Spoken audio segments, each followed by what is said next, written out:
número 22, no versículo de número 6. E para que possamos iniciar esse culto, aqueles que puderem se colocar de pé, apenas para que façamos a leitura inicial, convido que assim procedam.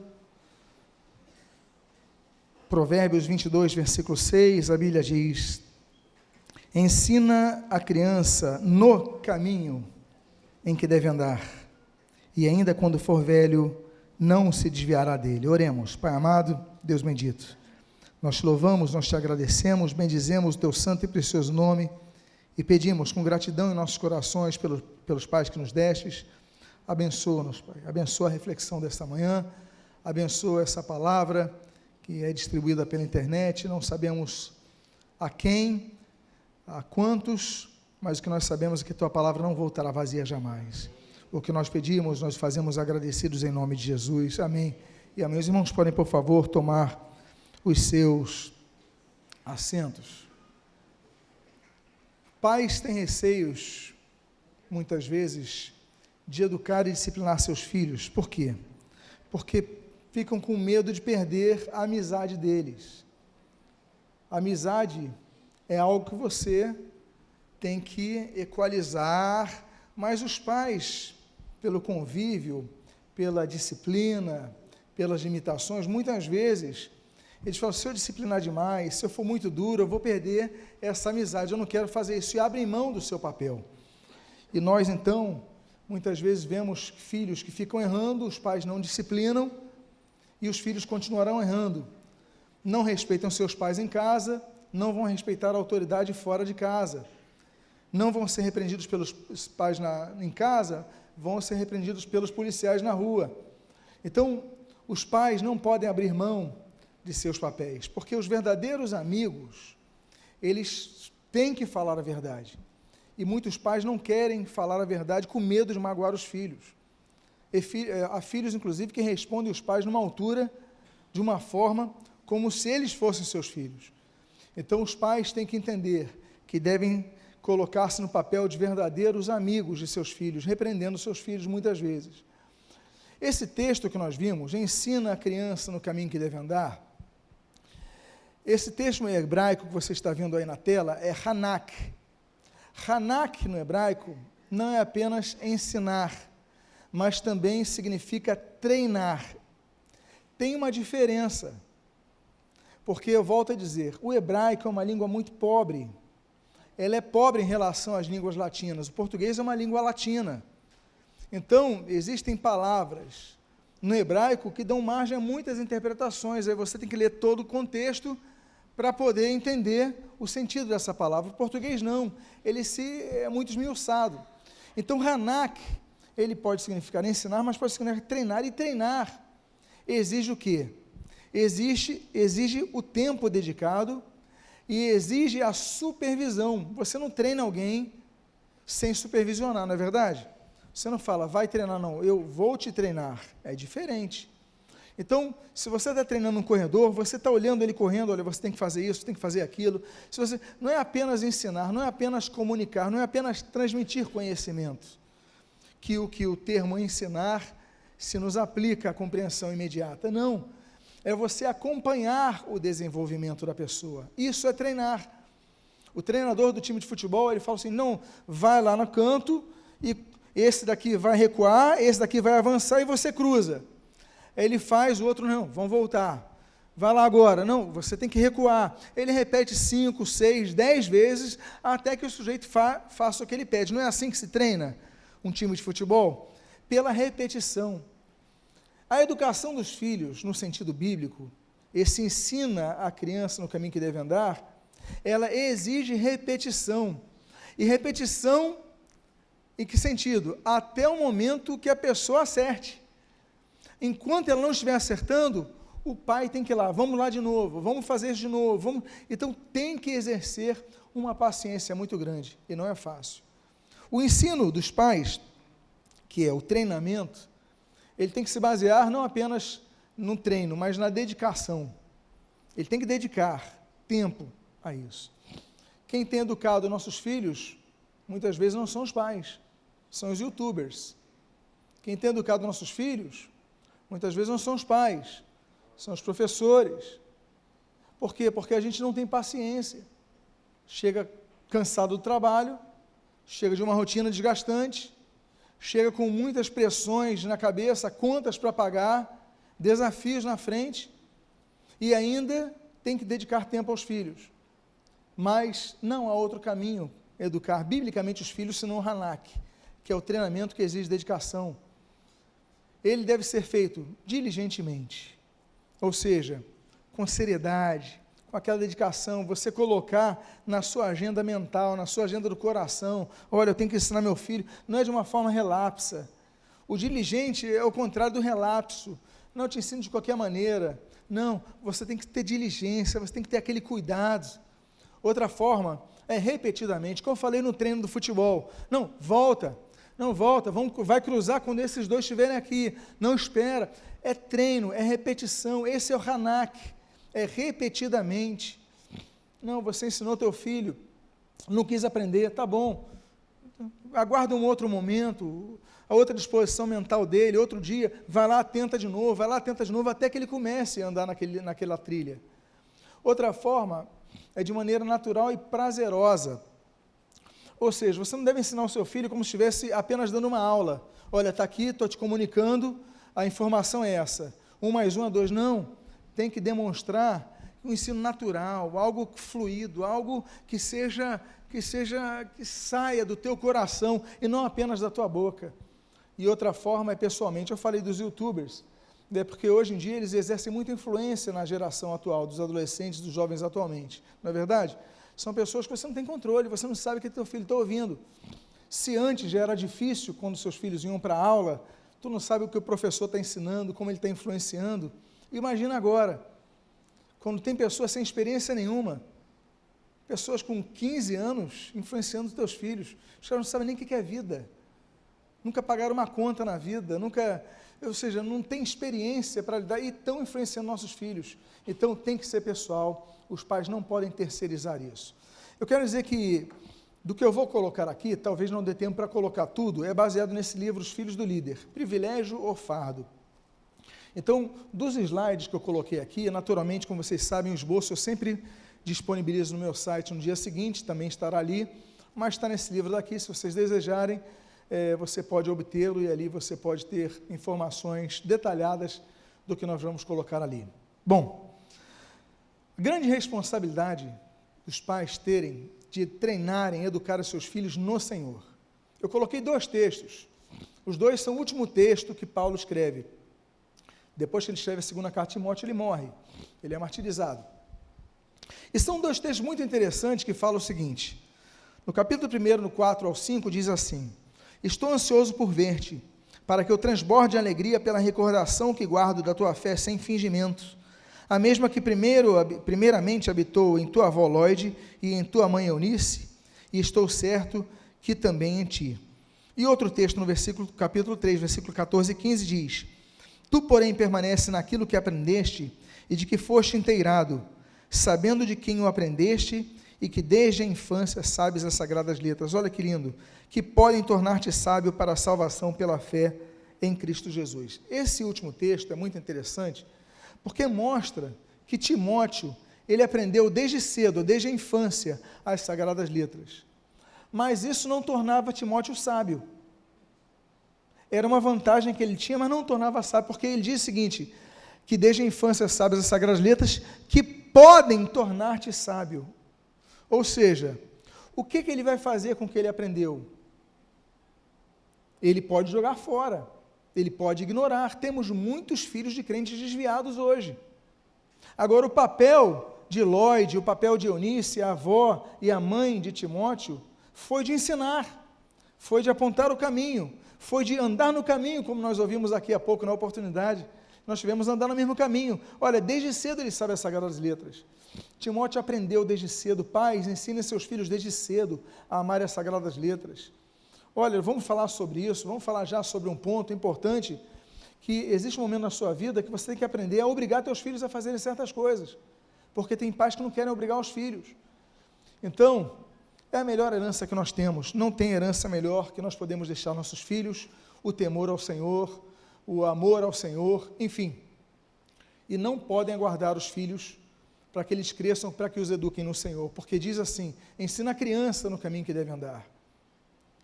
Nós devemos ensinar nossos filhos desde cedo, não, eu vou esperar ele decidir quando ele tiver 15 anos, eu vou esperar ele decidir quando tiver 20 anos, até ali ele já recebeu muitas influências.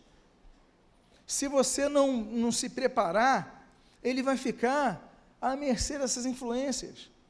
Então os pais desde cedo têm que militar, têm que usar o seu papel de treinadores, de pessoas que treinam seus filhos, para que não aguardem que eles cresçam para andarem no caminho do Senhor, que andem contigo nesse caminho. Pais são pais, crianças são crianças.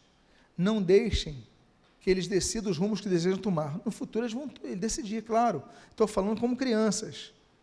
A função do pai é pai. Diga para a pessoa que está do seu lado, pai é pai e filho é filho. Alguns deixam de ser, inclusive, repreendidos pelos pais. O pai tem que repreender o filho. O pai tem, com amor, sem exagero, sem violência. Eu vou falar sobre isso já. Quando eu falei do dedo, que eu fui descendo o dedo, claro que eu não fui quebrar o dedo de um filho, não era isso. Mas foi um gestual, olha, nunca mais aponta o dedo. Que é isso? Levantar a voz do teu pai? Levantar a voz para tua mãe é outra coisa. Levantou a voz contra a Cláudia, e eu me manifesto. Porque a Cláudia às vezes fica com aquele coraçãozinho, eu falei, o quê? Que história é essa? O quê? Pede perdão agora. Então, pais, o pai não gera apenas o filho, não é apenas produzir o filho, não é apenas sustentar a casa, não, eu faço meu papel como pai, eu coloco o dinheiro. Será que pai é tão fácil assim? Se você tem dinheiro, é a coisa mais fácil do mundo. Não, não é só sustentar, não, é educar, é treinar, é dedicar tempo, é aperfeiçoar o filho, porque vai chegar um momento que eles vão sair de casa.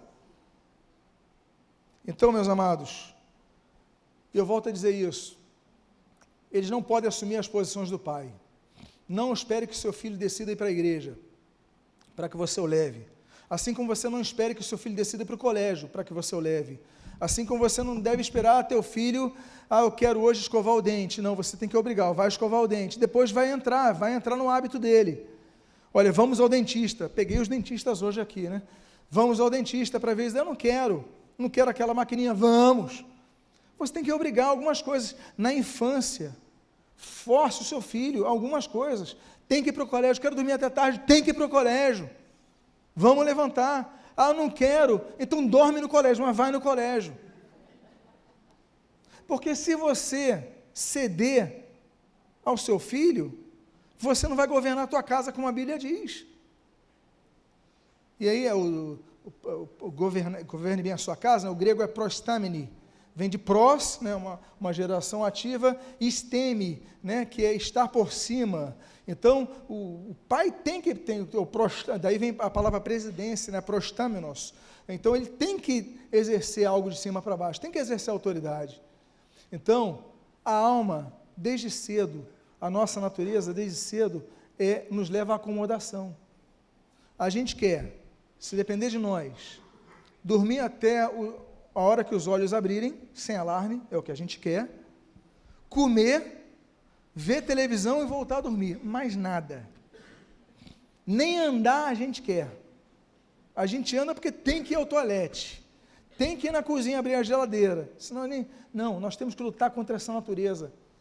E eu volto a dizer, os pais ainda mais, você vai ver seu filho, não, vamos à igreja, vamos à casa do Senhor, tem que forçar, porque quando eles forem maiores, você não vai poder forçar mais, você não vai obrigar um filho de 23 anos, vamos à casa do Senhor, ele já é um adulto, mas enquanto for criança, você tem que começar a entender que seu papel é isso, não deixe que eles te governem.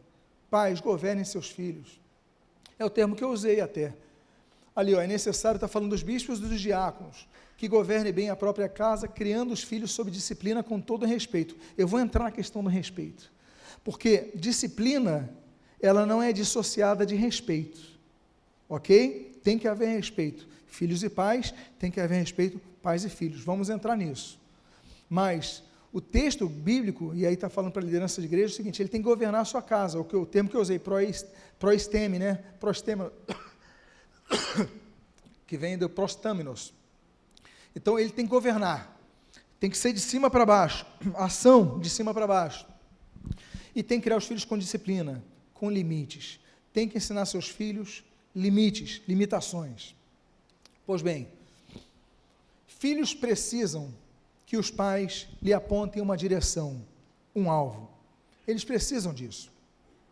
Uma das maiores responsabilidades dos pais é darem um rumo para os filhos, porque senão seus filhos vão ficar no mar da indecisão a vida inteira, ainda que depois mudem, ainda que depois tomem as suas próprias decisões, mas, enquanto crianças, os pais têm que dar um rumo para o filho, olha, faça isso, faça aquilo, senão eles vão ficar inseguras, voláteis e na mão dos outros.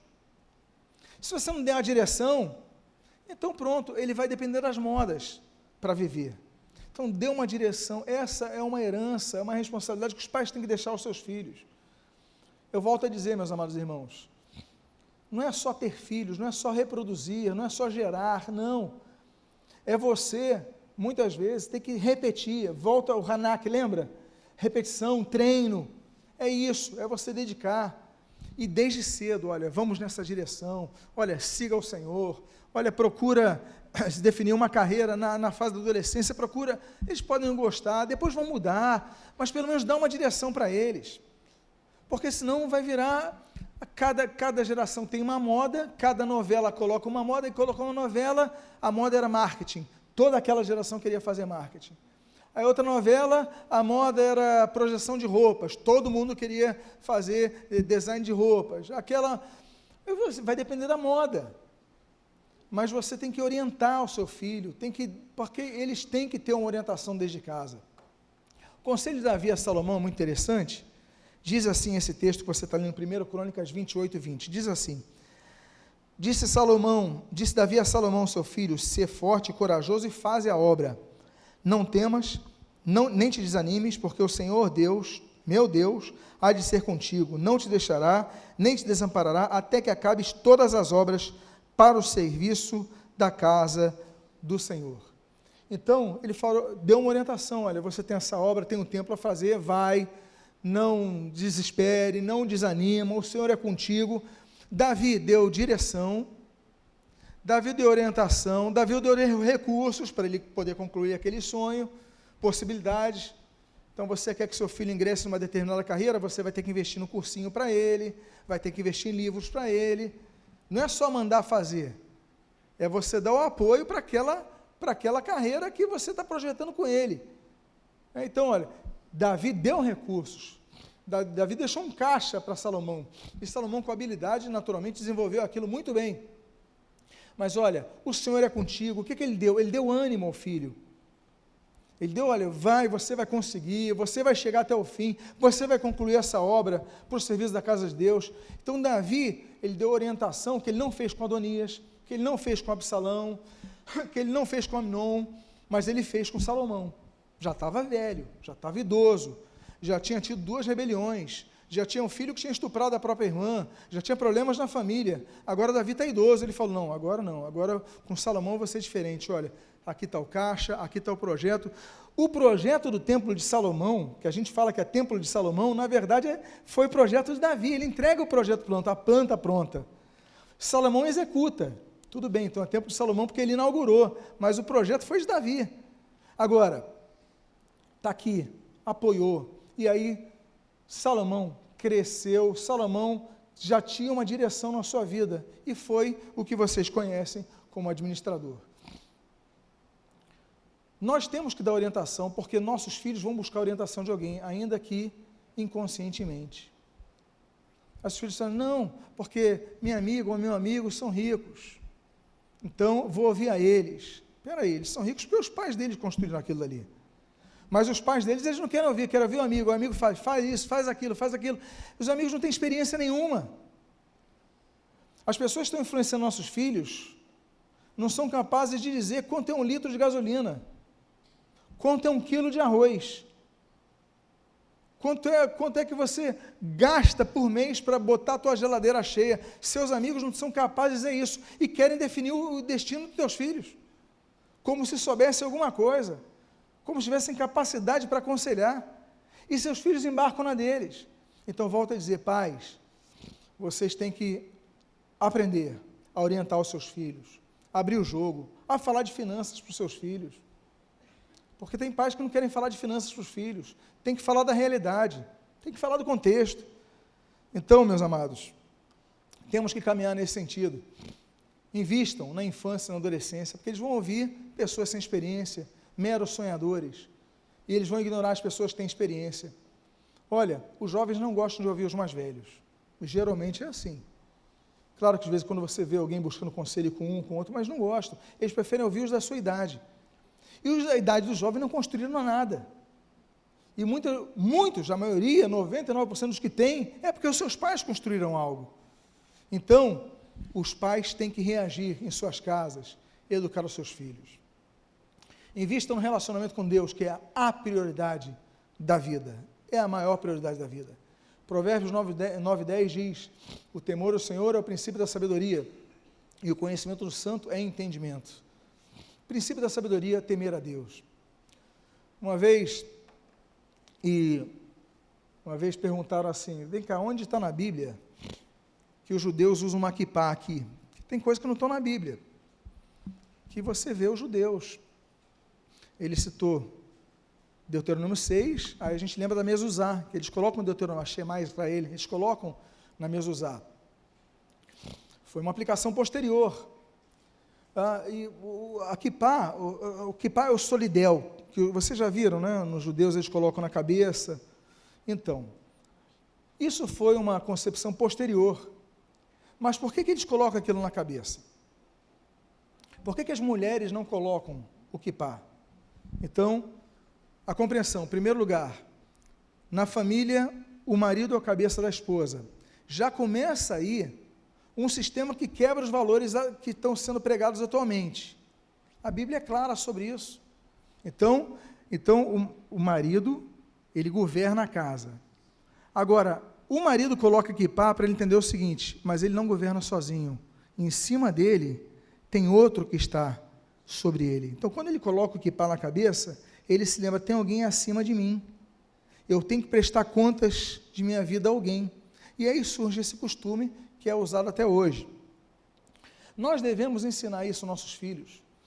Por mais que nós temos sabedoria, mas a sabedoria que vem de Deus é maior. Por mais que nós queremos ensinar coisas, mas o conhecimento da palavra de Deus é maior.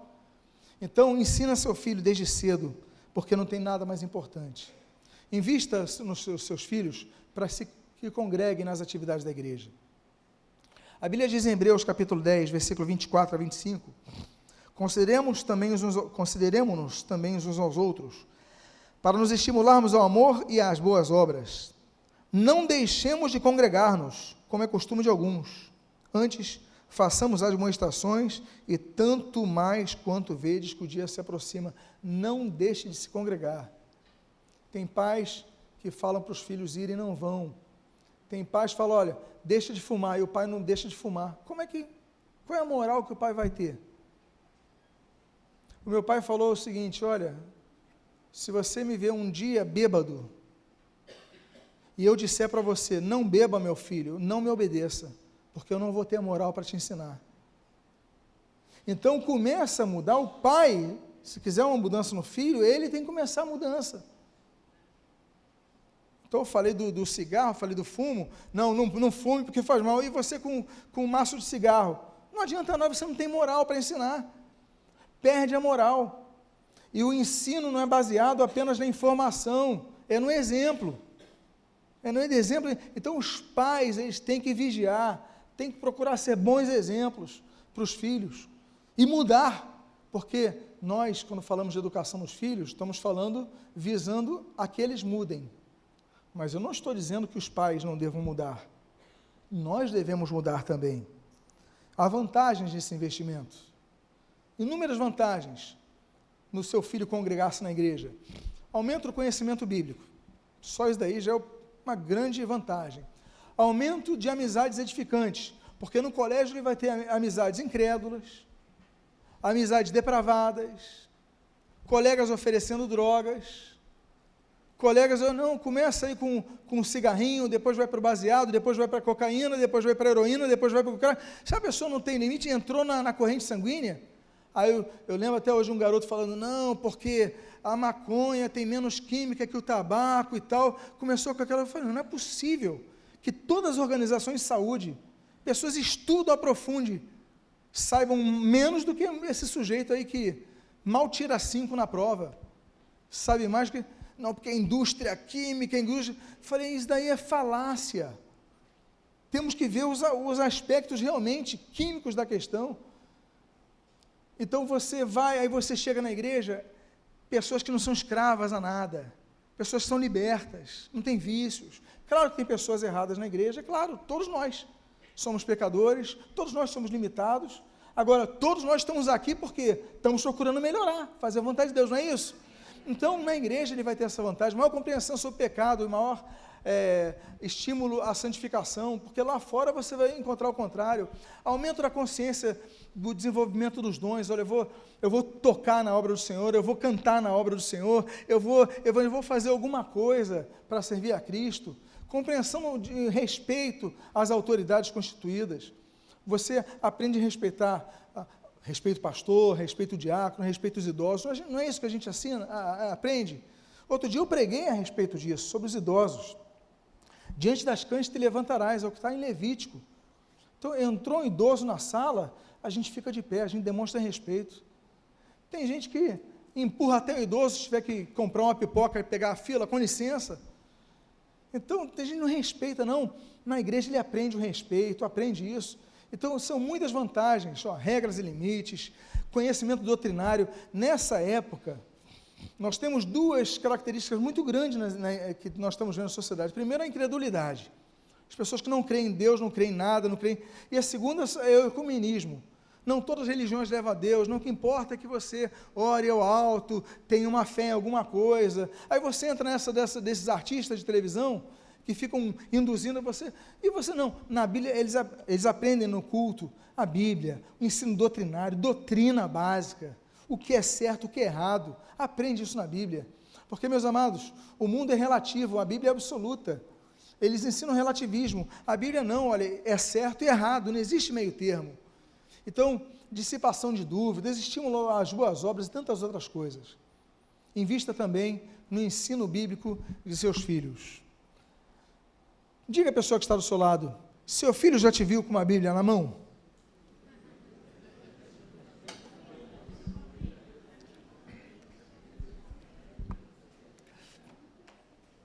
Esse texto foi lido agora, eu não tenho nada a acrescentar ao que foi falado. Mas eu trabalharia uma palavrinha que foi tão bem falada aqui, e talvez uma traduçãozinha a mais, dentre todas as que foram colocadas aqui, tão bem colocadas. O texto e esse daí é um texto que os judeus chamam de Shema Israel. Quando você vai na porta de uma família judaica, você já viu uma mezuzá, já viu uma tira de madeira, de metal na porta, em algum lugar? São famílias judaicas. Eles colocam na porta das casas, e os judeus ortodoxos, em todas as demais portas da casa. Os judeus mais secularizados, menos radicais, eles só colocam na porta de entrada. Mas os ortodoxos são todas, menos no banheiro.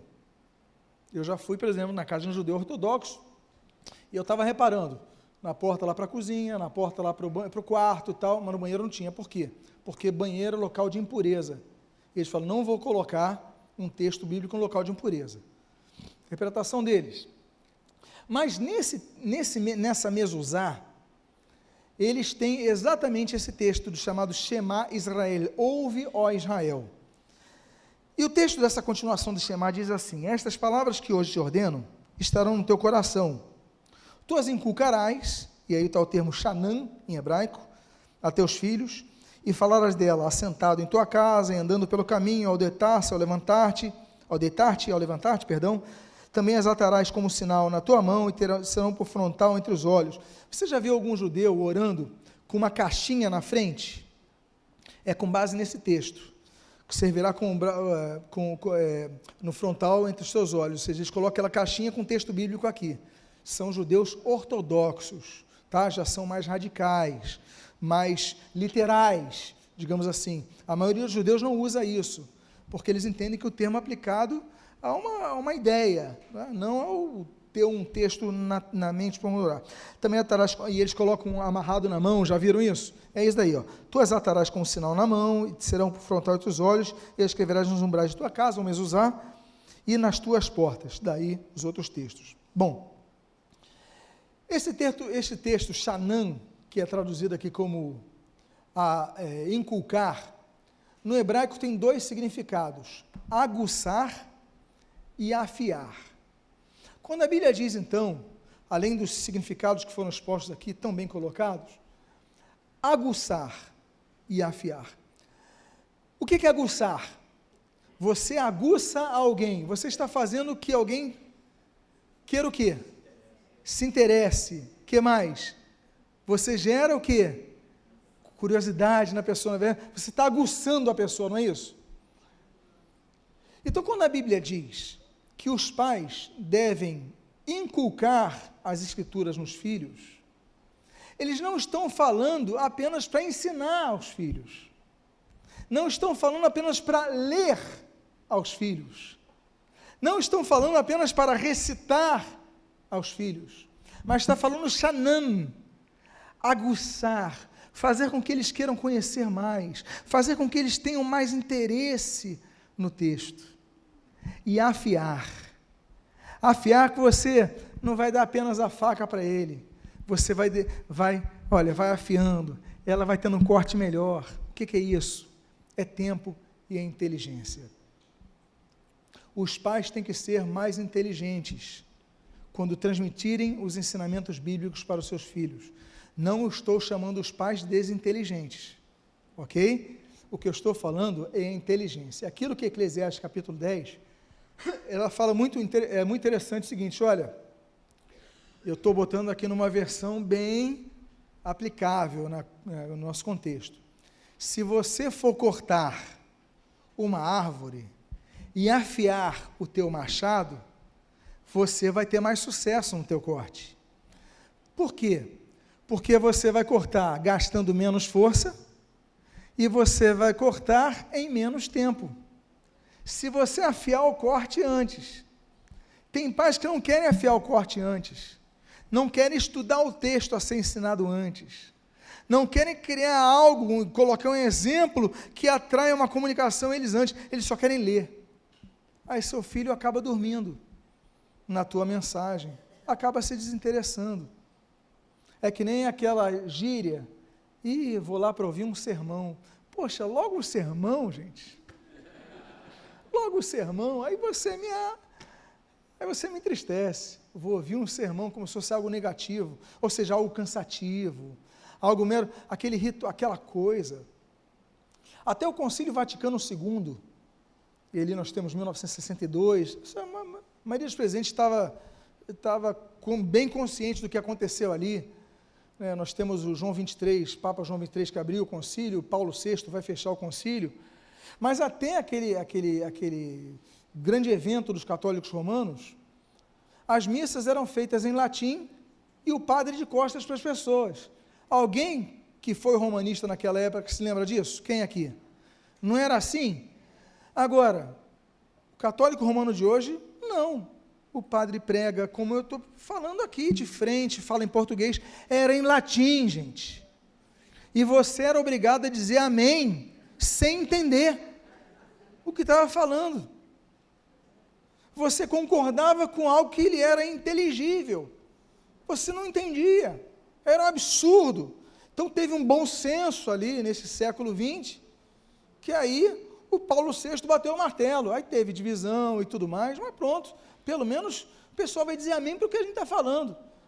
Agora, nós pais temos que aguçar esse entendimento nos nossos filhos. E é fundamental, não apenas nos cultos. Porque o texto diz o seguinte, olha só. Assentado em casa, estou ali em Deuteronômio 6.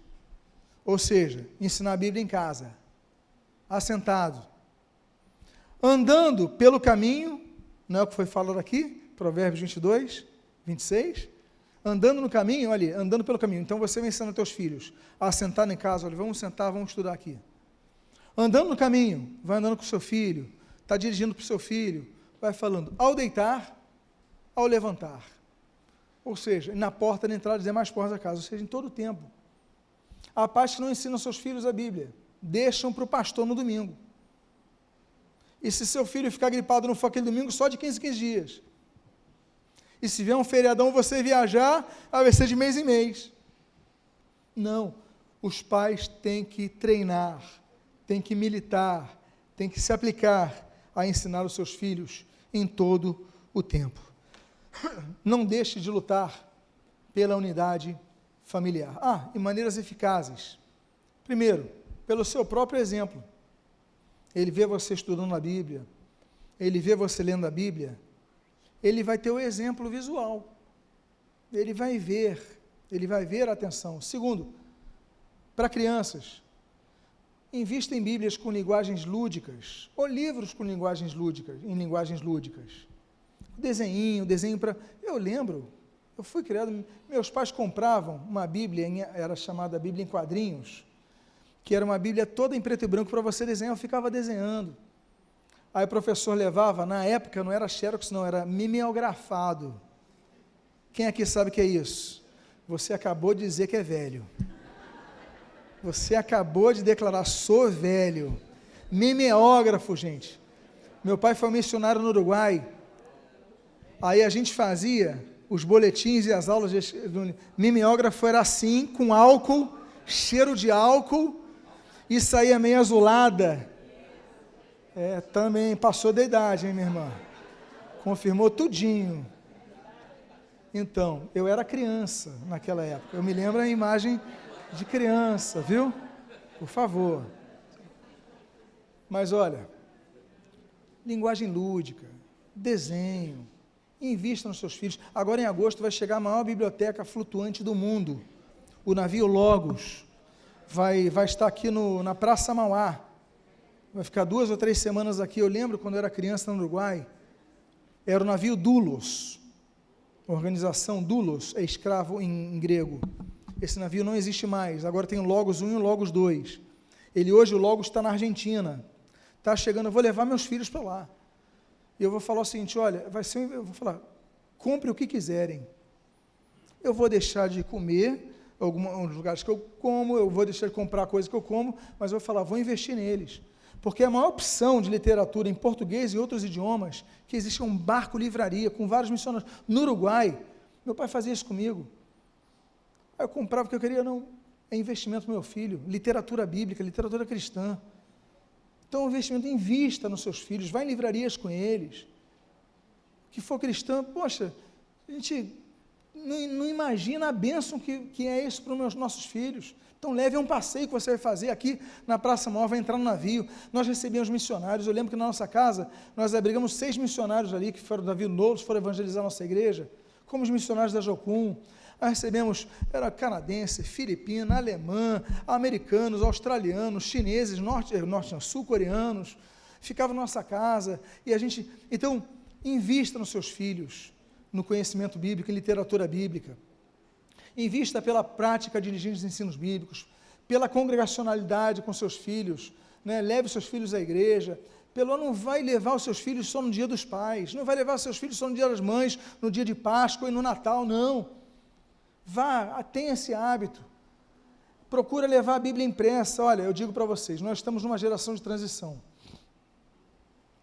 Eu estive num evento da Sociedade Bíblica do Brasil, que o palestrante falou, agora vamos abrir ou ligar as nossas Bíblias. Vamos abrir ou ligar as nossas Bíblias. Você entendeu? A Bíblia no celular. Isso é ótimo.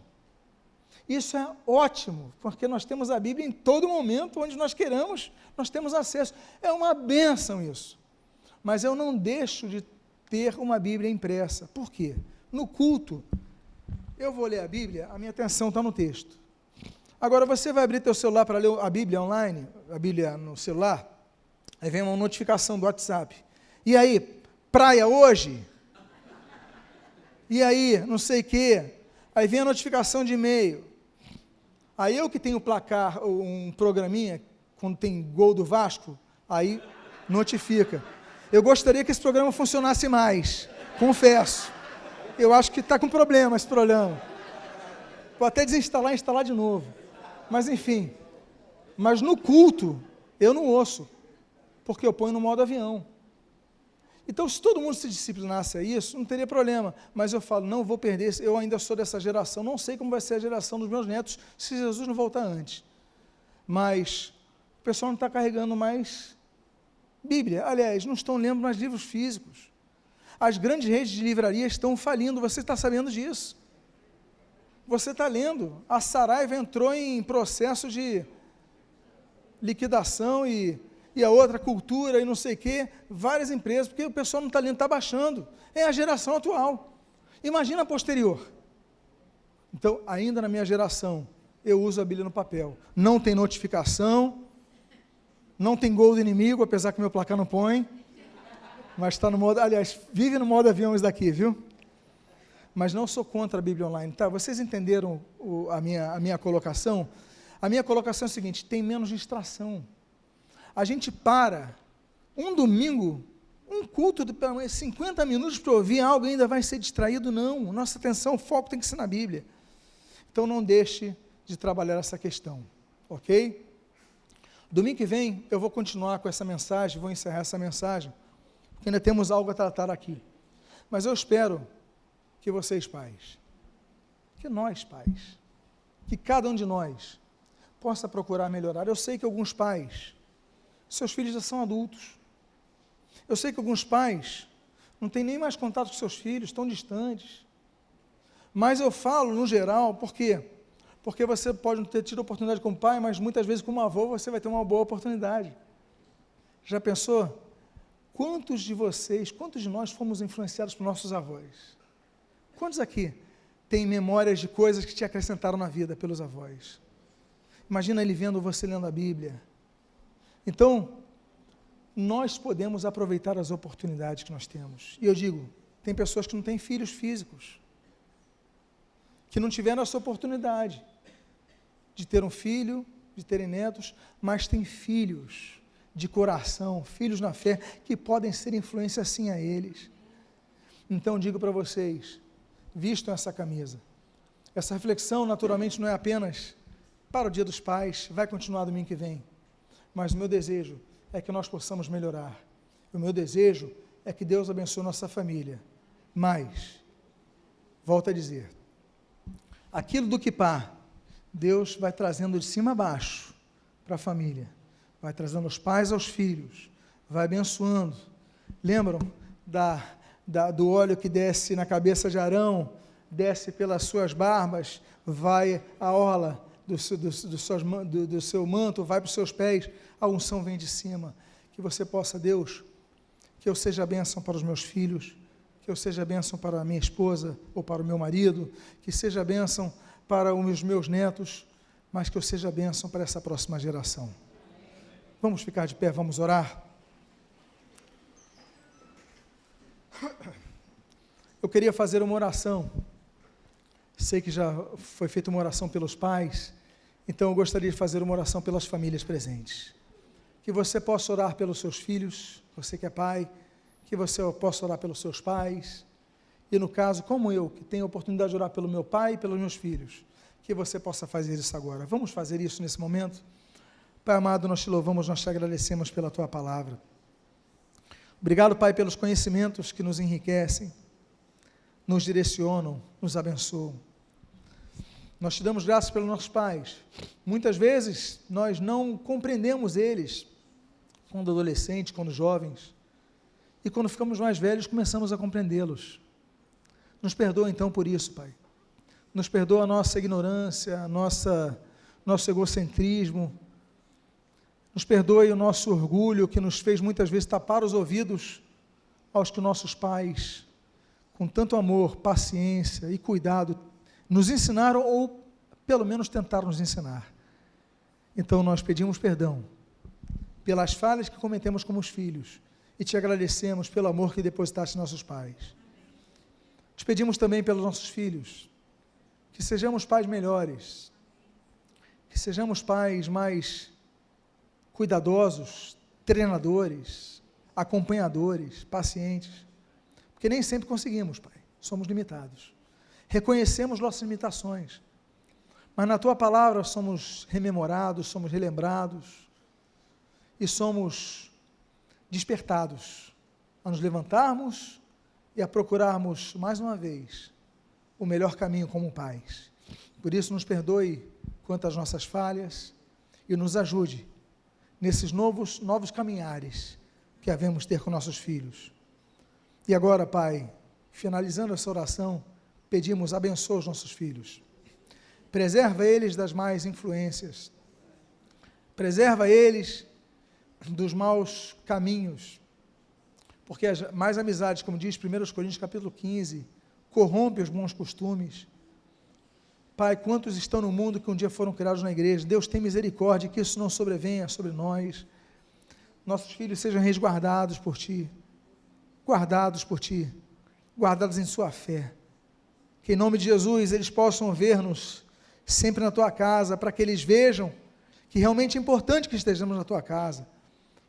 Que possam ver nos nossos exemplos aquilo que queiramos que eles apliquem em suas vidas. Porque o mundo está aí oferecendo tantas opções. Então preserva os jovens, os adolescentes, de maneira especial essas faixas etárias. Porque na infância eles ainda nos acompanham. Mas, Pai, em nome de Jesus, dá-nos sabedoria e toca no coração dos nossos filhos. Nós a Ti oramos, agradecidos a Ti por este domingo. Oramos pelo Dia dos Pais, aqueles que têm o privilégio de ter um momento de congraçamento familiar na tarde de hoje, porque eu sei que nem todos vão ter, mas que seja um momento bom, que seja um momento agradável, edificante. Abençoa, Pai.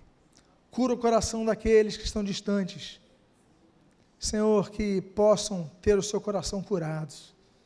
Cuidado por Ti, porque Tu és o nosso Pai. Abençoa as nossas vidas. E o que nós pedimos, nós fazemos